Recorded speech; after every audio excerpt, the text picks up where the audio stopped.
ত্রয়োদশ জাতীয় সংসদ নির্বাচন উপলক্ষে ঢাকা ১৭ আসনে বিএনপি চেয়ারম্যান তারেক রহমান মনোনীত প্রার্থী হলেও নির্বাচনী প্রচারণায় সরাসরি অংশ নিতে পারছেন না। সারা দেশে প্রচারণা চালানোয় নিজ এলাকায় সেভাবে সময় দিতে পারেননি তিনি। তাই এবার তার নির্বাচনী প্রচারে বড় ভাইয়ের পক্ষে সরাসরি অংশ নিচ্ছেন প্রয়াত আরাফাত রহমান কোকোর সহধর্মিণী সৈয়দা শামিলা রহমান সিথি। বিদেশ থেকে দেশে রেমিটেন্সের টাকা আসে নিরাপদে, তাই আজই আপনার আপনজনকে বলে রাখুন রেমিটেন্সের টাকা যেন শুধু নগদেই পাঠায়। শনিবার ৩১ জানুয়ারি বিকেলে শামিলা রহমান সিথি রাজধানীর শাহজাদপুর সুবাস্ত নজর ভ্যালি মার্কেট থেকে গণসংযোগ ও লিফলেট বিতরণ শুরু করেন।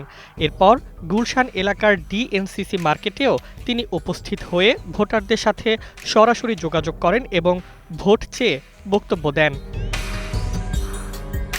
তিনি বলেন, আজ আমি ভাইয়ার জন্য এসেছি, আপনারা সবাই ভাইয়ার জন্য দোয়া করবেন আর ভাইয়াকে একটা ভোট দেবেন। এই উক্তিটি দ্রুত সামাজিক যোগাযোগ মাধ্যমে ভাইরাল হয়েছে।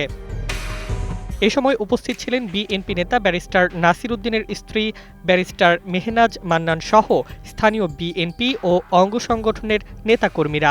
শামিলা রহমান সিথির প্রচারণা ভিডিও সামাজিক মাধ্যমে ব্যাপক সাড়া ফেলেছে, যা দলীয় কর্মীদের মধ্যে উৎসাহের সঞ্চার করেছে।